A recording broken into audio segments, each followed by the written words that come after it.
सुजानपुर टीरहा के ऐतिहासिक चौगान में राष्ट्र स्तरीय होली मेला के दौरान भाषा एवं कला संस्कृति विभाग के सौंदर्य से बनाए गए बैम्बू हट लोगों के लिए आकर्षण का केंद्र बना हुआ है। मेला के दौरान पहुंच रहे भारी संख्या में लोगों के द्वारा पारंपरिक तरीके से बनाया गया बैम्बू हट बेहद पसंद आ रहा है। बता दें कि बैम्बू हट के अंदर पद्मश्री अवार्ड विजेता करतार सिंह खोसला के द्वारा भी काफ़ी योगदान रहा है और बैम्बू हट के अंदर बैम्बू आर्ट से तैयार की गई कलाकृतियों को रखा गया है, तो साथ ही शहीदों की फ़ोटो को भी लगाया गया है। इसके साथ ही बैम्बू हट के अंदर पुराने ज़माने की रसोई घर को भी दर्शाया गया है। पुरानी परंपरा के हिसाब से ज़मीन पर चूल्हे से बनाया हुआ खाने को राष्ट्र स्तरीय होली मेला के शुभारंभ अवसर पर पहुंचे केंद्रीय मंत्री अनुराग ठाकुर व पूर्व सीएम धूमल ने भी पसंद किया था। होली मेला से शुरू हुए स्टॉलों में रोज़ाना हज़ारों की संख्या में लोगों की भीड़ उमड़ रही है और ख़ास तौर पर तैयार किए गए बैम्बू और घास से हट को देखने के लिए दूर से लोग खींचे चले आ रहे हैं। बैम्बू हट के अंदर संजोई गई पुरानी परंपरा से सभी को रूबरू करवाया जा रहा है। हालांकि चौगान के सभी हिस्सों में गर्मी का मौसम है, लेकिन बैम्बू हट में आने पर ठंड महसूस हो रही है। मेले के दौरान घूमने आए हुए लोगों ने बताया कि मेले में बहुत तरह की चीज़ें देखने को मिल रही हैं, लेकिन बैम्बू हट में आकर पुरानी संस्कृति की झलक मिल रही है और पुराने समय में इस तरह के घरों में रहन सहन का पता चल रहा है। लोगों का कहना है कि बांस से बने हुए घरों को पहले गांवों में देखा जाता था और अब इस तरह के घर नहीं होते हैं। उन्होंने भाषा एवं कला संस्कृति विभाग की प्रशंसा की। महिला कुंतला शर्मा का कहना है कि पुराने ज़माने की याद दिलाते हुए बैम्बू हट दिला रहे हैं और आजकल सीमेंट के घरों में गर्मी लगती है, लेकिन इसमें गर्मियों में ठंड और सर्दियों में गर्मी का एहसास होता है। उन्होंने कहा कि प्रशासन के द्वारा ये बहुत ही बढ़िया पुरानी संस्कृति को संजोने का एक बहुत बढ़िया काम है।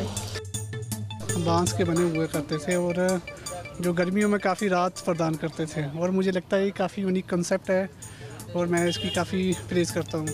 बहुत अच्छा लगा जी, बहुत अच्छा, ठंडा ठंडा महसूस हो रहा है। यहाँ पे बाहर तो बहुत गर्मी है, यहाँ आके बहुत ही अच्छा लगा, बहुत देखने में बहुत अच्छा लगा। जैसे इधर शहीद हुए हैं, इनको देख के भी बहुत दुख हो रहा है और बहुत ही अच्छा लगा, बहुत ही बढ़िया है। तो बना है ये बहुत ही अच्छा है। ये हमारा पुराने ज़माने से ये शुरू है। वहाँ क्या होता था, पहले लोग बांस के घर बनाते थे और ऊपर से घास से जैसे उसको घास डालते थे, जिससे क्या होता था हमारी गर्मी और सर्दी के लिए वो ठीक होता था और सेहत के लिए भी बहुत अच्छा होता था। आजकल के ज़माने में ये सीमेंट के घर बन रहे हैं तो उनमें बहुत गर्मी लगती है, तो उसके उपलक्ष्य में ये बहुत अच्छा कंसेप्ट है। ये हम सबको ऑप्ट करना चाहिए और इसको बढ़ावा देना चाहिए। देखो कितना अच्छा हट बना है।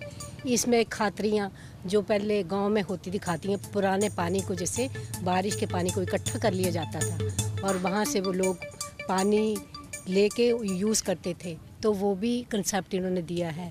प्लस ये इन्होंने बहुत सी चीज़ें रखी हैं पुरानी, यानी कि पुरानी परंपरा को हाईलाइट किया है। तो हमें पुरानी परंपरा को आगे रख के हमें भी ये सारी चीज़ें फॉलो करनी चाहिए।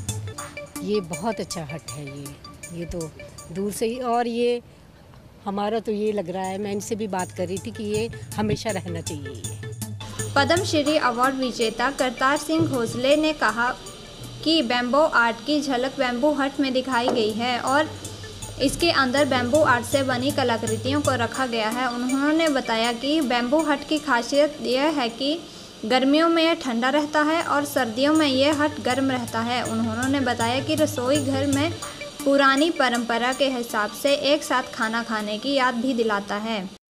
इसका यही है कि हमारे जो बुजुर्ग थे ना, वो बहुत साइंटिफिक ढंग से काम करते थे। अब आप सारे इसमें घूम के आ जाओ आप चौगान में, जब कोई यहाँ पहुँच रहा है तो उसको बहुत ही एक राहत मिल रही है गर्मी से। तो ये हमारा एक कंसेप्ट था। और जो हम नीचे बैठ के खाते हैं, आप किचन देख रहे हैं, किचन में भी नीचे बैठने का था।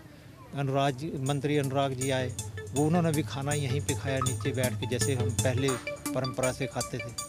जैसे सारा ये जो है इसी से किया। क्या संदेश देना चाह रहे हैं? बस यही है कि जो ऑर्गेनिक हमारा सब जो कुछ है इसमें देख लो आप, सब कुछ उसी टाइप में, कोई ऐसे कोई दूसरी चीज़ यूज़ नहीं की है हमने।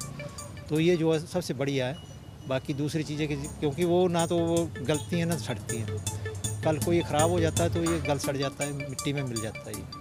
तो इस करके फिर हमारी ज़मीन जो है, धरती जो है, ये भी सेफ़ रहेगी, हम भी सेफ़ रहेंगे। जब लोग आ रहे हैं तो क्या रिस्पॉन्स तो बहुत बढ़िया, आप देख ही रहे हैं। सुबह से मैं भी अभी पहुंचा, लेकिन यहाँ पे जो थे वो बोलते हैं कि बहुत रश पड़ा हुआ है, तो ठीक ठाक अच्छा है।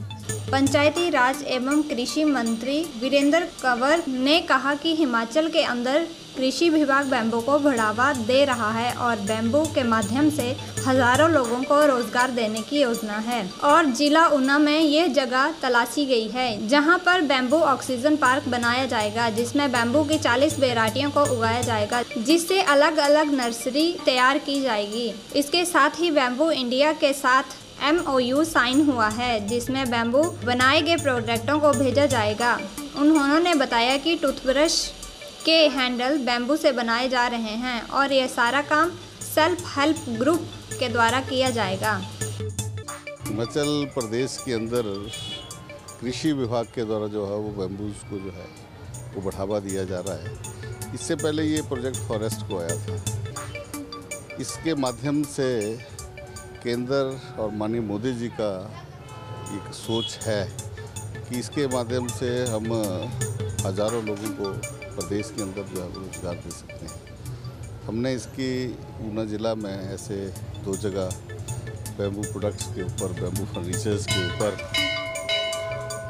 हमने ट्रेनिंग जो है वो शुरू की है और एक जगह हमने ऐसी तलाशी है जहाँ पर बैम्बू ऑक्सीजन पार्क बनाएंगे, जहाँ पर ऐसी 40 वैरायटीज़ बैम्बूस की जो है वो उनको स्पीसीज़ को उगाएंगे और लोगों को अलग अलग वैरायटीज़ की जो है वो जानकारी देंगे और इसकी हम नर्सरीज़ भी जो है वो तैयार कर रहे हैं हमारे प्राथमिक स्तर के ऊपर। और हमारा एक बैम्बू इंडिया के साथ हमारा एक MOU साइन हुआ है, जिसमें हम बैम्बू फर्नीचर्स बनाएंगे और बहुत सारे ऐसे प्रोडक्ट जो प्लास्टिक को हम रिप्लेस कर सकें और उसमें विशेषकर एक टूथब्रश, उसका हैंडल हम तैयार करेंगे। ये बैम्बू इंडिया के साथ हमारा समझौता हुआ है और ये काम सेल्फ हेल्प ग्रुप्स करेंगे और उसका जितना भी प्रोडक्ट होगा उसको बैम्बू इंडिया उठाएगा, उसकी मार्केटिंग करेगा। दूसरा फर्नीचर्स में हम जा रहे हैं, तरह तरह के हम प्रोडक्ट बनाएंगे और हमारा ये अनुमान है कि जो ऊना ज़िला के अंदर जिसको हम एक मॉडल खड़ा कर रहे हैं, जिसकी जो शुरुआत हो रही है, उसके माध्यम से कम 1000-1500 लोगों को, महिलाओं को, पुरुषों को जो है उसके माध्यम से रोज़गार दिया जा सकता है। तो ये आने वाले समय में हिमाचल की एक आर्थिक दशा को बढ़ाने के लिए, आर्थिक दशा को सुधारने के लिए जो है वो बहुत अच्छा एक माध्यम जो है वो हो सकता है। इस करके हम इसको ज़्यादा से ज़्यादा प्रमोट कर रहे हैं, लेकिन अभी हम इनिशियल स्टेज में हैं।